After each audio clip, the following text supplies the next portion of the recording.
Wow. After Jordan Spieth's first round in the Sony Open, everybody's heads exploded. The talking heads on TV were talking of the demise of Jordan Spieth. Oh, not so fast, folks. Let's tee it up.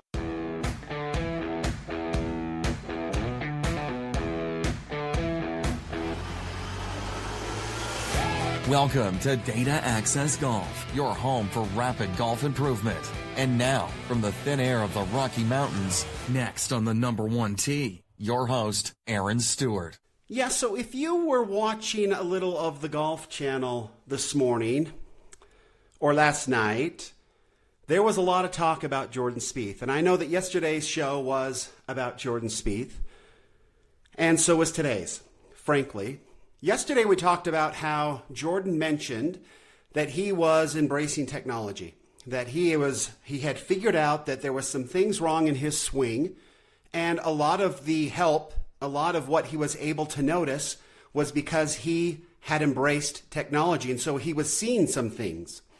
And so he's made some comments. He didn't play very well yesterday. He was, I think he only hit 50% of his fairways. He only hit 50% of his greens. And he's typically much better than that, especially for his career. I think he's 75% greens in regulation. So far below what his averages are. But he also kind of told us and warned us that he wasn't going to play very well. And he was using this tournament as kind of to knock the rust off and get kind of back into it. Hey, the kid got married. Okay, he's been enjoying being a young married guy who's rich and famous and traveling the world a little bit. Probably didn't get out and play a whole heck of a lot on the golf course and practice a bunch. But he has embraced technology. What does that do for Jordan Spieth? Smart kid like himself. It's going to make it so he can get through this quite easily. But anyway, I wanted to play a little interview that is on the Golf Channel. If you go to the Golf Channel, thank the Golf Channel for this cut. And let's go ahead and listen to Jordan Spieth after his interview after he played. Hear what he had to say, and then we'll have some comments on the other side. Larry, could you go ahead and run that? Track 1. It's kind of a test, I guess, and so it's very unusual. I don't feel like I've been in this situation before, but it's okay. I mean, I felt like I was patient out there and still am right now, and like I said, I mean, it could take a while, but I got pretty far off, so I'm trying to backtrack significantly, but I need to get some tournament rounds to do it, even though it's kind of humbling at the same time. When you say you haven't been in this situation before, what situation are you talking about? Like where you just have to accept that it's not going to be great when you go out. Like I'm over the ball and I'm uncomfortable, and it just is, it's going to happen. I mean, in a course of a career, and as long as I don't let it get to me like I did a little bit last year, then I'll be able to, get back on track sooner rather than later. There's some tape on your left wrist. What's going on? Just preventative stuff.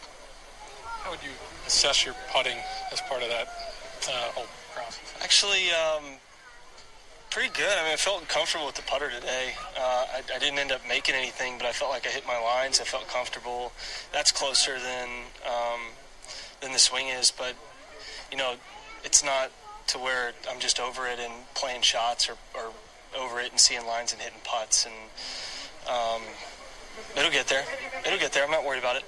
Yeah, first off, that there's no Larry. I don't have any help in here. This is a very rudimentary show. I just thought it would sound cool. Did you think Larry was here helping me produce the show? Because there's nobody. It's just me. Anyway, so comments from Jordan Spieth. I thought there was a lot of interesting comments in there. One, he's uncomfortable. Let me tell you, for any of you that have listened to me and thought to yourselves, you know what? I think that I want to have feedback in my golf game. I want to know what I'm really doing. I'm going to be brave enough to videotape my golf swing and actually take a look at it. And if it looks hideous, be okay with it. I'm going to strap on some technology to my club, or I'm going to use a TrackMan, or I'm going to do something to see things as they really are and embrace that, and then make some changes from there based on what I'm learning, right? Actually going to dive in, get some real feedback, make some real improvement, and play really good golf for a long period of time. Really make some improvements. When you take that leap of faith, and it is faith, and you go to technology, and I've told you about some of my friends. I have got a very good friend who cannot do it. He cannot. He will use the swing bite, which is kind of my technology of choice for my full swing. He will use the swing bite, and he doesn't believe the data.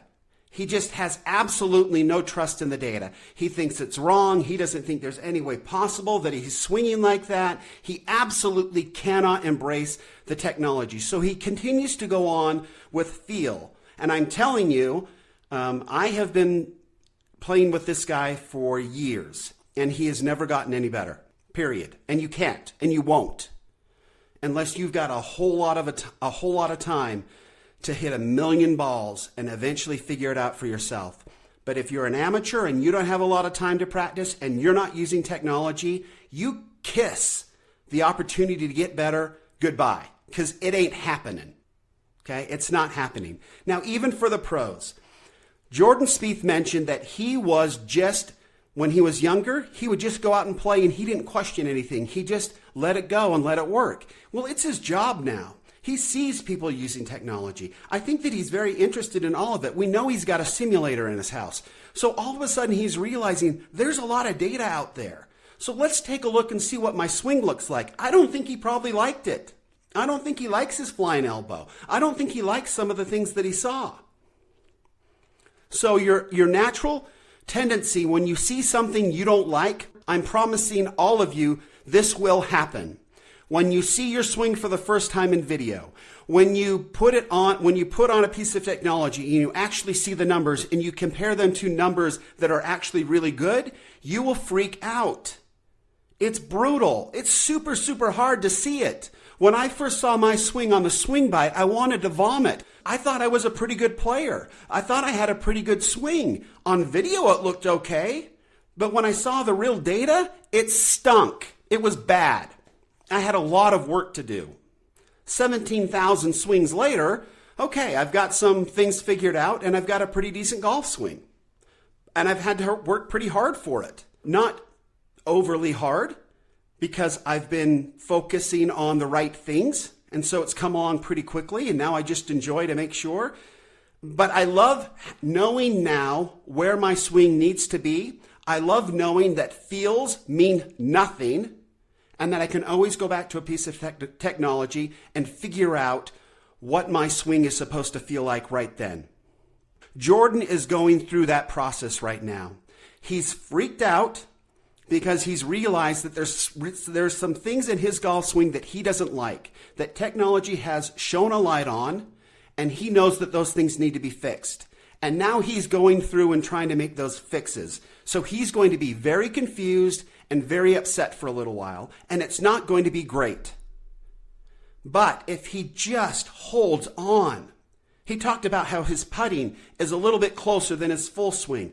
That is totally the case. Your putting stroke is a lot easier to fix than your full swing. There's just a lot less going on, right? It's just the variability and the difficulty of a putting stroke versus a full swing. They're totally different animals. He will get his putting figured out pretty quickly, and if he's got technology, he'll get it figured out really quickly because he has just got all the innate ability. He was the best putter in the world from 15 to 25 feet. He will get back there. That is not a problem, and he will have a putting stroke that stays with him forever because he's already had a really, really good one. He'll get that recorded. He'll always have that to go back to. Now with his full swing, he's always had a few idiosyncrasies. I don't know if he's going to keep those idiosyncrasies. I don't know if he's going to change those idiosyncrasies. But whatever he decides to do, once he gets it to a point, he's going to have instant, immediate feedback. He's got the time to work on it. He's got a coach to back him up. He will work through this, and he will be better off because of it. Once you embrace technology, fully embrace it.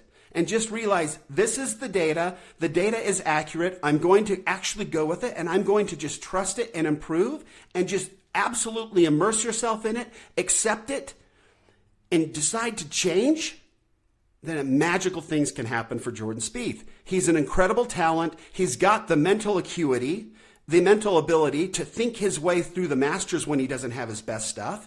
The kid is a brilliant mind. He is fine. This whole DEFCON 7, Jordan Spieth is going to lose it. I get it, right? I understand why people are saying it. But you watch, the people who are saying it are people who have not embraced technology, who have not gone through the process, the misery of realizing that my golf swing needs to be fixed, that it isn't perfect, that there's some serious things that I need to fix. Anybody who has not gone through that process and got to the point where they're comfortable with a really good golf swing and they're comfortable with the data and they're comfortable knowing that they can always come back to that place will freak out right now looking at Jordan Spieth's swing. You've got Hank Haney talking about he's got the yips. You've got somebody on the Golf Channel said it's DEFCON 7. Everybody's freaking out. Look, those people that don't understand the process of getting to a point where your swing is good and recorded in technology don't get it. They would be freaking out because when you have no idea how to fix your golf swing, it is freak out time. When you leave the golf course and you've sprayed it all over all day and you have absolutely no idea how to put it all back together, yeah, it's not fun to come back and tee it up on the first tee again. But if you come off the golf course and you sprayed it and you go back to the range and you strap on some technology and you take about 10 minutes to get your swing back to where it was and you're striping it again, then you go hop in your car and you leave knowing full well next time you're on the number 1 tee, chances are pretty good you're going to split the fairway. That's the difference in all this. Embrace technology. Jordan Spieth, if he goes through this, and it's not going to be an easy process, but if he just guts it up and gets through this and embraces the technology, he will have a foundation that he can always go back to. He will always be able to go back and instantly find what he does well. His perfect swing will never ever be a mystery again. He can always go back to it. That's the beauty of what we're talking about. That's the beauty of technology. Embrace it. If 2019 has to be the year when you just finally say, look, it's going to be a tough year, but I'm going to embrace it. I'm going to develop the very best swing I possibly can. I'm going to record it, and I'm going to always be able to go back to this safe place and figure out my swing because I have got all the data and all the feedback I need to do it. Hallelujah. Your golfing life will change forever. You will never run around worrying about your golf swing ever again. You will never be caught in a Chinese restaurant with a golf grip making air swings trying to figure out what in the world went wrong earlier that day. Embarrassing your wife and kids. And you all know who you are. Find some technology. Embrace it. It is beautiful. If you're going to a golf coach, make sure they have some technology. Make sure you have a way to track your improvement. Cool. Thanks for being here. Jordan Spieth is fine. Please don't worry about him. Let's see how he does throughout the year. At the end of 2019, if he sticks with it, all will be fine with young Jordan Spieth. As always, better data always means better golf, and Jordan Spieth will prove it. Mark my words. Thanks. Thanks for listening to Data Access Golf with Aaron Stewart. Check us out online at dataaccessgolf.com, and we'll see you on the next episode.